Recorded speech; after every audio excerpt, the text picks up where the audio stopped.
Students BSc first year. देखिए mathematics में आपका टॉपिक है आज हाइपरबोलिक एंड एक्सपोनेंशियल फंक्शन, जिसमें पहले हम पढ़ेंगे एक्सपोनेंशियल फंक्शंस, जिसको e x p x means exponential of x, इसको शॉर्ट में लिखते हैं ई की पावर एक्स, यानी कि ई एक्स पी एक्स या ई की पावर एक्स, दोनों का जो मतलब है एक ही है।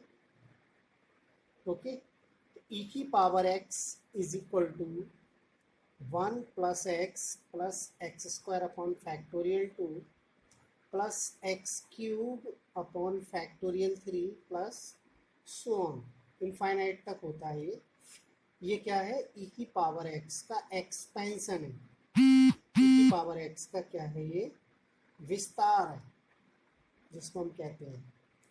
देखिए ठीक ऐसे ई की पावर माइनस एक्स के लिए भी एक्सपेंशन क्या होता है? सेम टर्म होती है, केवल जो साइन है वो अल्टरनेटिव होता है। जैसे कि 1 माइनस एक्स, फिर प्लस का, फिर माइनस का, फिर प्लस का, सो ऑन इनफाइनाइट तक। ये भी इनफाइनाइट तक सीरीज चलती रहती है। ठीक है, तो ये आपको याद रखना है। ई की पावर एक्स का एक्सपेंशन ये होता है, जिसमें 1 से स्टार्ट होता है, second term x, plus x की power 2 upon factorial 2 plus x की पावर 3 अपॉन फैक्टोरियल 3। इसमें आप देख रहे हैं कि जितनी पावर है उतना फैक्टोरियल है। ये फैक्टोरियल के बारे में आप जानते होंगे कि फैक्टोरियल 2 और फैक्टोरियल 3 या फैक्टोरियल 4 क्या होता है। ये हमें एक बात समझा दूँ। फैक्टोरियल 2 मीन्स 1 इंटू 2 यानी कि 2। फैक्टोरियल 3 मीन्स 1 इंटू 2 इंटू 3 यानी कि 6। तो फैक्टोरियल मीन्स है जितना नंबर उसमें फैक्टोरियल के अंदर लिखा हुआ है उसकी उतने नंबर की मल्टीप्लाई 1 से लेके, जैसे कि अगर 3 लिखा है तो 1 2 3 मल्टीप्लाई हुई 6। अगर फैक्टोरियल 4 है तो 1 इंटू 2 इंटू 3 इंटू 4 मल्टीप्लाई कितनी हुई? 24। तो फैक्टोरियल मीन्स हिंदी में क्रम गुणित कहते हैं। और फैक्टोरियल का जो फॉर्मूला है वो है factorial N is equal to, जैसे कि मैं यहाँ लिख दूँ, factorial N is equal to 1 into 2 into 3 into 4, कहाँ तक? एन तक। इन सब की मल्टीप्लाई यानी कि गुणनफल फैक्टोरियल एन होता है। तो मैंने इसीलिए आपको एग्जाम्पल भी समझाया, जैसे कि फैक्टोरियल 2 1 इंटू 2 तक, फैक्टोरियल 3 1 इंटू 2 इंटू 3 यानी 3 तक, फैक्टोरियल 4 1 इंटू 2 इंटू 3 इंटू 4 4 तक। ठीक है, फैक्टोरियल क्लियर हो गया आपका। अब हम पढ़ेंगे यूलर्स एक्सपोनेंशियल वैल्यूज। इन यूलर्स फार्मूला क्या होता है? ई की पावर आई थीटा। ये आई क्या होता है आप जानते हैं, पिछले चैप्टर में हम करा चुके हैं। आई इमेजनरी नंबर होता है और आई की जो वैल्यू होती है वो क्या होती है? अंडररूट -1। तो ई की power i theta is equal to cos theta plus i sine theta. तो ये क्या है? एक कॉम्प्लेक्स नंबर है। किस फॉर्म में है? पोलर फॉर्म में। आपको पिछले चैप्टर में बताया है कि cos theta plus i sine theta यही होता है पोलर फॉर्म, जिसमें कॉस हो और साइन हो और यहाँ आई हो। कॉस थीटा कैसा पार्ट है? कॉम्प्लेक्स नंबर का रियल पार्ट। साइन थीटा कैसा पार्ट है? इमेजनरी पार्ट, क्योंकि साइन के मल्टीप्लाई में आई है। इमेजनरी नंबर के साथ जो v होगा वो इमेजनरी होगा और जिसके साथ आई नहीं होगा वो रियल पार्ट होगा। तो कॉम्प्लेक्स नंबर में आप जानते ही हैं दो पार्ट होती है, रियल पार्ट और इमेजिनरी। सिमिलरली ई की पावर माइनस आई थीटा, तो ये माइनस आ जाएगा। ठीक है, ये नंबर इस कॉम्प्लेक्स नंबर का कॉन्जुगेट नंबर होता है। जैसा कि पिछली वीडियो लेक्चर में हमने बताया कि कॉन्जुगेट नंबर क्या होता है, कि जो भी कॉम्प्लेक्स नंबर आपको दिया होगा उसका हमें कॉन्जुगेट नंबर निकालना है। तब हम क्या करेंगे, जहाँ जहाँ आई है उसकी जगह पर माइनस आई कर देंगे। तो देखिए यहाँ आई है प्लस का तो माइनस का हो जाएगा, यहाँ पर आई है तो माइनस का हो गया। इसका मतलब ये कॉन्जुगेट नंबर हो गया। किसका कॉन्जुगेट हो गया, इस कॉम्प्लेक्स का, या हम कहें ये कॉन्जुगेट इक्वेशन हो गई इस इक्वेशन की। दोनों तरफ हमने क्या किया, आई के स्थान पर माइनस आई लिख दिया। ठीक है, बहुत इंपॉर्टेंट फार्मूला है, बहुत यूज होगा इसका पूरी ट्रिग्नोमेट्री में, कि ई की power i theta is equal to cos theta plus i sine theta. जो थीटा होता है वो यहाँ आ जाता है कॉस और साइन के साथ, और ये जो आई है वो यहाँ।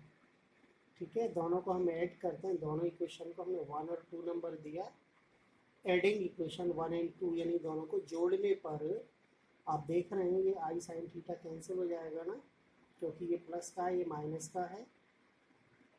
तो राइट हैंड साइड में क्या रह जाएगा, cos theta plus cos theta, कितना हो जाएगा 2 कॉस थीटा। और लेफ्ट हैंड साइड दोनों को प्लस करेंगे ये हो जाएगा।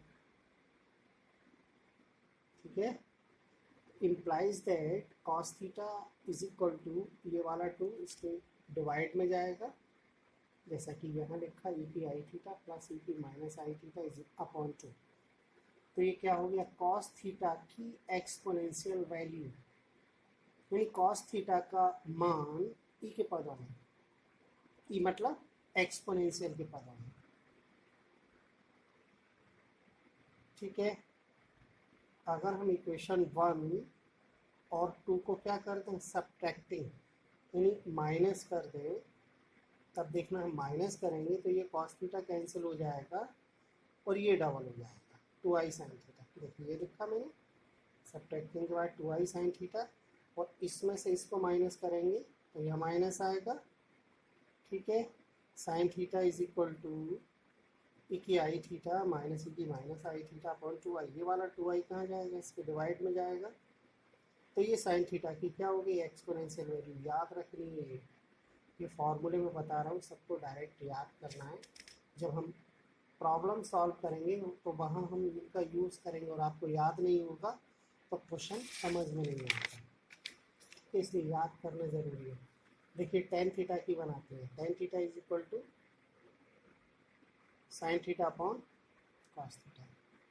साइन का फार्मूला लिखा, कॉस का फार्मूला लिखा, 2 से 2 कैंसिल, और ये आ गया ई की आई थीटा माइनस ई की minus i theta upon i e की आई थीटा प्लस ई की माइनस आई थीटा। ये आप खुद कर लेना कैलकुलेशन। साइन कॉस का हमने पीछे फाइंड कर लिया, 10 बना दिया। इसके बाद हम पढ़ेंगे हाइपरबोलिक फंक्शन। देखिए एक्सपोनेंशियल फंक्शन पढ़ लिया, एक्सपोनेंशियल वैल्यू पढ़ ली। अब हम क्या स्टडी करेंगे, हाइपरबोलिक फंक्शंस। हाइपरबोलिक क्या है, ये कॉस हाइपरबोलिक एक्स। देखिए एक होता है कॉस एक्स, एक होता है कॉस हाइपरबोलिक एक्स, एक होता है साइन एक्स, एक होता है साइन हाइपरबोलिक एक्स। तो ये जो एच है तो वो कॉस के साथ है, इसको कॉस एच एक्स नहीं पढ़ेंगे, क्या पढ़ेंगे, कॉस एच मीन्स हाइपरबोलिक का H, X is equal to, इसका फॉर्मूला ये ई की एक्स प्लस ई की minus X upon 2, sine hyperbolic X का फॉर्मूला ई की एक्स माइनस ई की माइनस एक्स अपॉन 2। तो आप ये देख रहे हैं कि कॉस वाले में बीच में प्लस आता है, साइन वाले में बीच में माइनस आता है, टर्म वही है दोनों में, डिवाइड में दोनों की 2 है। टेन कैसा बनाते हैं, ten hyperbolic x sine upon cos, तो साइन वाला टर्म ये आ गया, कॉस वाला नीचे आएगा, 2 से 2 कैंसिल। कॉट के लिए कॉस अपॉन साइन, तो कॉस वाला टर्म ऊपर आएगा, साइन वाला टर्म नीचे आएगा, ठीक है, तो 2 से 2 कैंसिल। तो ये आपके चारों फॉर्मूले हो गए किसके, हाइपरबोलिक फंक्शन, ठीक है। अब देखिए relation between circular and hyperbolic functions. Relation यानी संबंध किन के बीच, यानी फॉर्मूला किस किस के बीच, सर्कुलर एंड हाइपरबोलिक। अब ये सर्कुलर हम किसे कह रहे हैं, हाइपरबोलिक किसे कह रहे हैं, ठीक है। हाइपरबोलिक तो अभी हमने ये बताया, साइन हाइपरबोलिक को, sorry cos hyperbolic, sine hyperbolic, tan hyperbolic, इसी तरह से कॉट है। तो ये सर्कुलर नाम किसके लिए आया, जैसे हम साइन एक्स, कॉस एक्स और टेन एक्स जिसको पढ़ते हैं वो सर्कुलर फंक्शन होते हैं, क्या होते हैं, सर्कुलर। और हाइपरबोलिक कौन होते हैं, यहाँ एच आ जाए, अगर हम एच हटा दें तो ये क्या हो जाएगा, सर्कुलर हो जाएगा। तो इनमें रिलेशन क्या होते हैं ये आप समझिए। देखिए formula number 1, cos i x is equal to cos hyperbolic X. तो ये इसमें एच नहीं है, तो ये सर्कुलर फंक्शन है। ये जो हम पढ़ रहे हैं कॉस आई एक्स, ये क्या है, सर्कुलर फंक्शन। ये वाला हाइपरबोलिक। तो इन दोनों में क्या रिलेशन है, दोनों बराबर होते हैं, कॉस आई एक्स और कॉस हाइपरबोलिक। तो आई हटा के एच आ जाता है कॉस के लिए। साइन के लिए देखना, sine i x is equal to i sine hyperbolic X. इसका मतलब आई बाहर भी आ जाता है और आई की जगह एच भी आ जाता है। Third, tan i x is equal to i tan hyperbolic x. I बाहर भी आता है और हाइपरबोलिक भी बनता है।